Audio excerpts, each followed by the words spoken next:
السلام عليكم ورحمة الله وبركاته. اللهم صل وسلم وبارك على الحبيب المصطفى سيدنا محمد صلى الله عليه وسلم. ازيكم يا حبايبي، عاملين ايه؟ يا رب تكونوا بخير وبصحة وسعادة دايما يا رب ان شاء الله. النهاردة وصفتنا جميلة جدا جدا. وصفتنا حلوة ولذيذة. هنعمل مع بعض البصارة.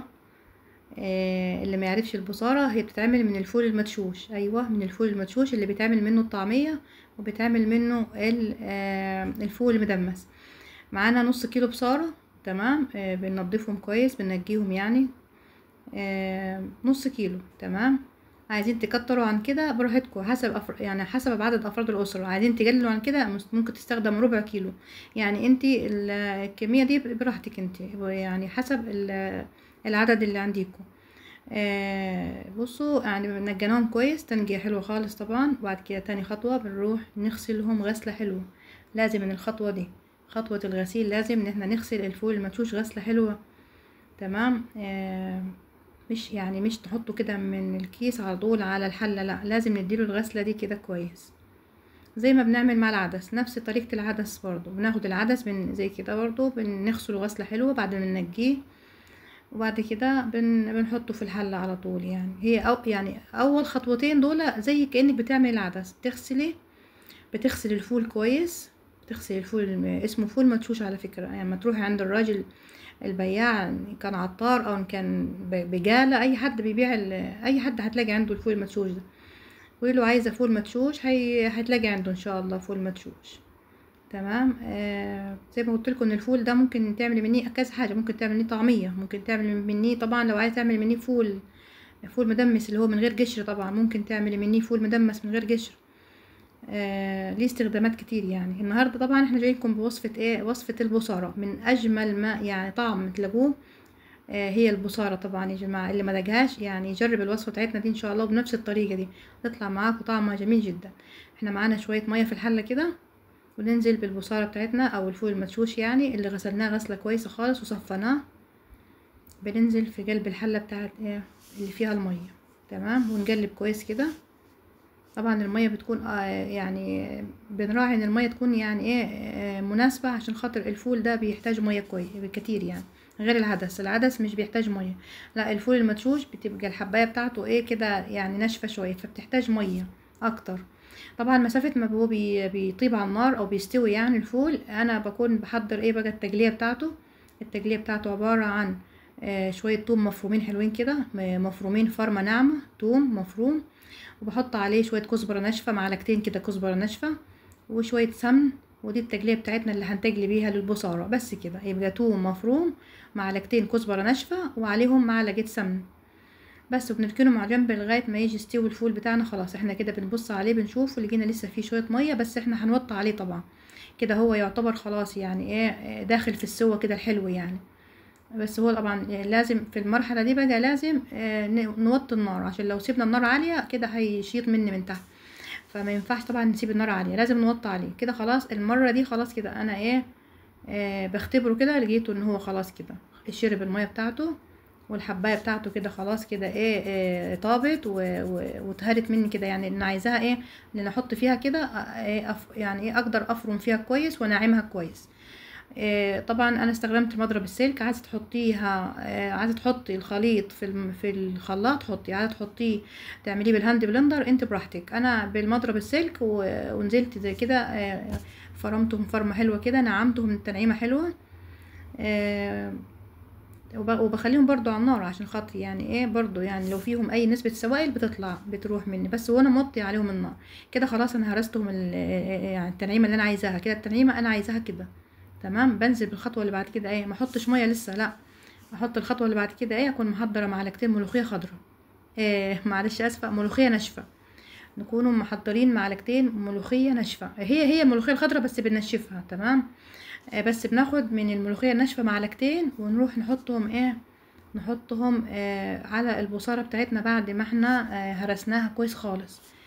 ما نحطوش مية غير لما نتأكد ان الملوخية الناشفة يعني دمجناها كويس خالص مع البصارة بتاعتنا.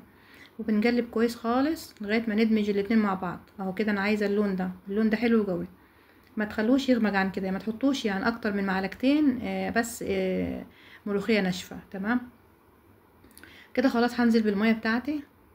احط برضو ميه كميه مناسبه برضو، ما كترش عشان لو كترت الميه صعب يعني هنعالج الدنيا ازاي.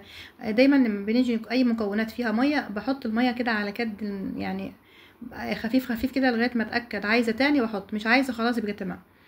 فانا طبعا حطيت ميه كده وبقلب واشوف الدنيا، لو مش عاوزه خلاص لغايه ما نوصل للقوام اللي انا هوريهولكوا دلوقتي.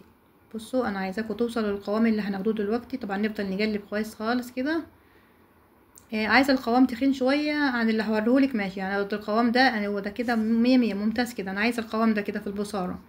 لو عايزه تخن عن كده براحتك، لو عايزه تخفف عن كده ده حسب الرغبه. بتتحكم انت في كميه الميه اللي بتحطيها. بس هي القوام ده كده المناسب جدا لوصفه البصاره النهارده. ده القوام المناسب. معايا ملح، شويه كمون، شويه فلفل اسود، وشويه شطه حسب الرغبه. بنزل بيهم في الحله وبقلب كويس خالص عشان ادمج التوابل او البهارات بتاعتي دي كويس خالص. وبعد كده بصوا انا هديكم معلومه ان البصاره او العدس كل ما بنيجي بيبردوا او بنحطهم بعد ما بنطفي عليهم النار بنعمل ايه، بنلاقي القوام بتاعهم تخن شويه. فانا ركنتهم كده خلاص، هبدا اعمل التجليه بتاعتي. فنراعي الحته دي، نراعي حته ان احنا ايه ان القوام بتاعهم لما بيجي يبردوا بيتخنوا شويه. فنراعي الحته دي. ما نيجي نسخنهم بعد كده بنضيف شويه ميه، شويه ميه. ما نيجي نسخن لو احنا كلنا وعايزين نسخن البصاره او العدس بنضيف شويه ميه صغيرين. تمام كده. احنا مرحله التجليه كده اللي الكل بيحبها طبعا. التجليه ما اقولكمش يا ولاد على الريحه، ريحه التومه وهي بتتحمر مع الكزبره الناشفه، حاجه كده ما شاء الله، حاجه كده بركه كده وريحه حلوه في البيت، يعني حاجه اللهم صل على النبي. يعني دايما كده الحاجه اللي فيها توم وبصل كده تحسوا ان فيها ريحه حلوه طالعه كده جميله يعني. ان شاء الله كده لو انتم مستمرين معايا لغايه دلوقتي في المشاهده ما تنسوش تعملوا لنا كده الاعجاب بالفيديو بتاعنا ان شاء الله، ومتابعه القناه، تتابعوا القناه ان شاء الله، ان شاء الله عشان يوصل لكم كل جديد ان شاء الله باذن الله.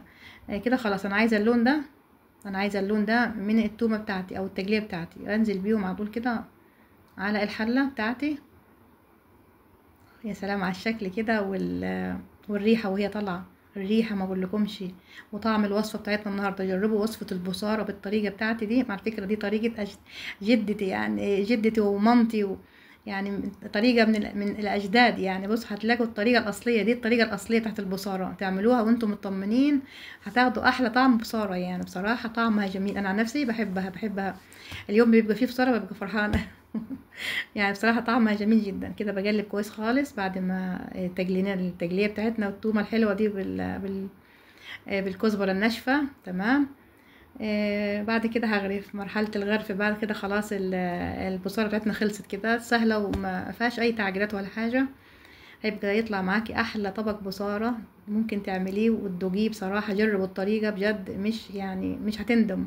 جربوا الطعم وقولوا لي بعد كده في التعليقات. احب اشوف تعليقاتكم بعد ما عملتوا الوصفة دي ان شاء الله. ان شاء الله كده بالهنا والشفا يا رب ان شاء الله. انا في تكاية عملتها من عندنا بقى عملت لهم شوية، يعني عملت لهم كده بصلاية حلوة كده، حمرتها وحطيتها على الوش.